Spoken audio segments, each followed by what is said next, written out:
जय श्री राम मित्रों, मैं पंडित शिव पाराशर आप सभी का स्वागत करता हूं आपके अपने इस YouTube चैनल पर। मित्रों, 12 लग्नों के प्रभाव की इस सीरीज के अंतर्गत आज हम शामिल करने जा रहे हैं मिथुन लग्न को। इस लग्न में जन्मे जातक का स्वभाव कैसा होता है, चारित्रिक विशेषताएं क्या रहती हैं, क्या गुण और अवगुण इनमें पाए जाते हैं, इस पर हम विस्तार से चर्चा करेंगे। उससे पहले अगर आपने हमारे चैनल को नहीं किया है सब्सक्राइब, तो सब्सक्राइब करें, साथ में बेल बटन जरूर दबाएं। आइए मित्रों, ये जो उदाहरण कुंडली आपके समक्ष है, ये मिथुन लग्न की है। आप भी अपनी जन्म पत्रिका में मिलान कर लीजिए। अगर आपकी जन्म कुंडली में पहले भाव में 3 लिखा हुआ है इसी प्रकार, या फिर मिथुन लिखा हुआ है, तो आप हैं मिथुन लग्न में जन्मे जातक। यह लग्न द्विस्वभाव लग्न है, यानी डुअल नेचर इसमें होता है। जब तक दोनों हाथों में लड्डू ना आए, ऐसा जातक कार्य में पहल करने में हिचकता है, सेफ साइड लेकर चलना चाहता है, इसलिए बहुत से कार्य जीवन में लेट हो जाते हैं। वायु तत्व पुरुष विषम तथा क्षुद्र लग्न है, जिसकी दिशा पश्चिम है, स्वामी बुध है, और जो इसकी आकृति है वो पुरुष और स्त्री का जोड़ा है। मिथुन लग्न में जन्मा जातक बुद्धिमान होता है, क्योंकि बुध जो है इस लग्न के अधिपति हैं, और दूसरे के मन की बात को जानने की विशेष कला इनमें होती है। यात्राएं करना इन्हें पसंद नहीं होता, लेकिन करनी तो पड़ती ही है। बुध बाल अवस्था के ग्रह हैं, तो ऐसा जातक शांत कम ही बैठता है। जब उसके पास कोई भी काम नहीं होता, तब भी अपने शरीर से कोई एक्टिविटी ऐसी करता रहता, हाथ पैर हिलाना, सिर हिलाना। मतलब ये है कहने का कि ये जातक शांत चित्त होकर नहीं बैठते, कोई न कोई चिंता अवश्य लगी रहती है। आत्मविश्वास की बहुत कमी इनमें देखी जाती है। हाँ, मित्र बनाने में ये बहुत ही चतुर होते हैं, मित्र बहुत जल्दी ही बना लेते हैं। संगीत में बहुत रुचि होती है इनकी, कुछ न कुछ गाते गुनगुनाते रहते हैं, पाए गए हैं।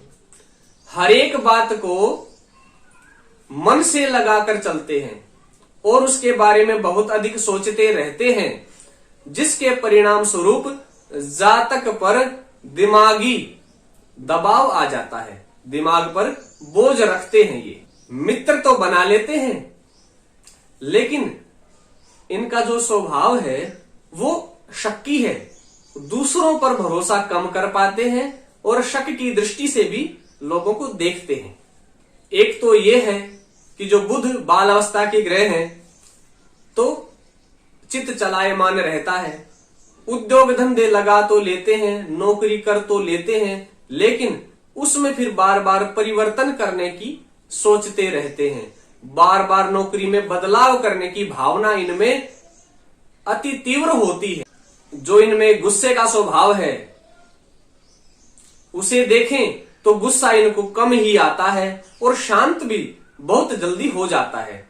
जिस प्रकार बच्चे को खिलौना मिलते ही शांत हो जाता है, अगर खिलौना छीन ले तो गुस्सा हो जाता है, ऐसा ही इनका स्वभाव है। गुस्सा जल्दी आना, शांत जल्दी हो जाना। और अगर किसी पर गुस्सा कर भी लें, तो बाद में उसका पश्चाताप जरूर करते रहते हैं। जैसा कि मैंने बताया था कि व्यापार में बदलाव करना, नौकरी को बार बार बदलने की सोचना, कुछ परिवर्तन उसमें करना, ये इनके स्वभाव में चलता रहता है, जिसके कारण व्यापार में या नौकरी में निराशाजनक परिणाम ही मिलते हैं। विवाह के पश्चात भी इनके बाहरी संबंध बने रहते हैं या बाद में बन जाते हैं। इस लग्न में अगर गुरु सप्तम भाव में बैठ जाएं, तो ऐसे जातक के विवाह में अड़चने आती हैं, गृहस्थ जीवन में अड़चने आती हैं, वैवाहिक जीवन में अड़चन आती है। और अगर 7वें घर में गुरु की अपेक्षा शुक्र या बुध बैठ जाएं तो पति पत्नी के संबंध बड़े ही मधुर होते हैं। दूसरे भी इस जोड़े से यानी इस पति पत्नी के जोड़े से कुछ सीखते हैं कि इस प्रकार जीवन व्यतीत करना चाहिए। आपसी तालमेल बहुत ही अच्छा रहता है। इस लग्न में जो जातक जन्म लेता है उसे अपनी बुआ से, बहन से बहुत लाभ मिलता है। उनका बहुत अधिक स्नेह इसके ऊपर होता है। मैंने पहले भी बताया था कि नौकरी बार बार बदलते रहते हैं और वाहन भी तेज ही चलाते हैं, क्योंकि उतावलापन बहुत अधिक होता है।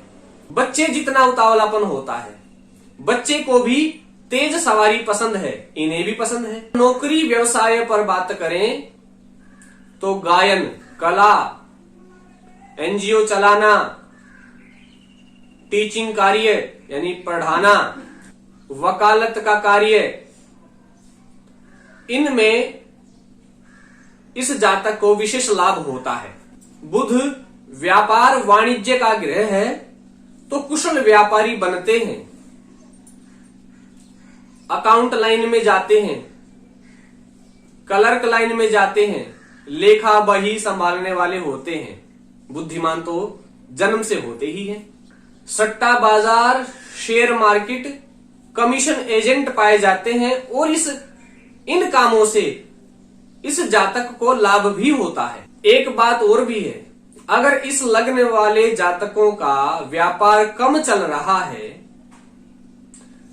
तो ये उपाय कर सकते हैं कि उस व्यापार को अपने किसी भाई, माता, पिता, पत्नी, पति आदि के नाम से रजिस्टर्ड कराकर और उस कार्य को पूरा संभाल सकते हैं, क्योंकि ये अगर दूसरे के अधीन होकर कार्य करें तो विशेष सफलता पाते हैं। बुध, शुक्र और शनि की दशाएं विशेष लाभ देती हैं, लेकिन सूर्य व मंगल की दशा नुकसानदायक होती है। तो मित्रों, आज के इस कार्यक्रम को आप कमेंट करके बताएं आपको कैसा लगा। इस कार्यक्रम को साझा करें, लाइक करें। हम आपके लिए और भी ऐसी जानकारियां लेकर आते रहेंगे। तब तक के लिए जय श्री राम।